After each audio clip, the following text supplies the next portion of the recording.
Here are the answers for the day 2 warm-up. Question A, write the formula for Charles' gas law. Charles' law involves volume and temperature, whereas Boyle's law the other day, that one was about pressure and volume. So you see the formula, V1 divided by T1 equals V2 divided by T2. When you actually use Charles' law formula, you always have to make sure that the temperatures that you plug in are in Kelvin, so just keep that in mind when you actually use it. Question B, a gas exerts a particular pressure inside a 4-liter container at a temperature of 25 Kelvin. If the gas has the same pressure inside a 12-liter container, then what must the temperature be? So 4 liters, liters is a measure of volume, that would be V1. The 25 Kelvin is that original temperature of the gas, so T1. If the gas has the same pressure inside a 12-liter container, so now V2, then what must the temperature be? This is asking us to figure out T2.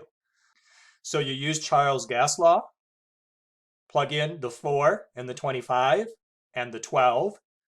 The variable that remains is T sub 2. Then solve that using your algebra skills, perhaps cross multiplication. So diagonally, 4 times the T2, and that will be equal to 25 times the 12. Divide both sides by 4 to get the T2 alone. The result is 75 on a calculator, but you have to do a little rounding, and so the 75 needs to get rounded to 80 Kelvin. For any of these problems, make sure that you're writing down the formula that you use, show the substitutions, do the actual work on a calculator, and then round your answer correctly. Question C, a gas exerts the same pressure in a 0.25 liter container as in the larger 1.00 liter container. The temperature is 60 Celsius when it's in the smaller container. What is the temperature when it's in the larger container? Well, one of the things we have to do is remember that when you use a formula that involves temperature, it has to be in Kelvin. So the first thing we do is we convert 60 Celsius into Kelvin. So 60 plus 273.15 makes 333.15, which just rounds to 333. That 333 is the value of T1. The 0.25 liters is the V1. The 1.00 liters is the V2. And when it asks us what will be the new temperature, that is asking us for T2. So we have a word problem. It has V1 and V2, T1 and T2. This is Charles' law, not Boyle's law.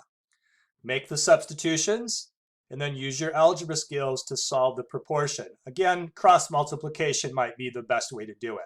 So diagonally, 0.25 times the T2, and that will be equal to the other diagonal, 333 times the 1.00.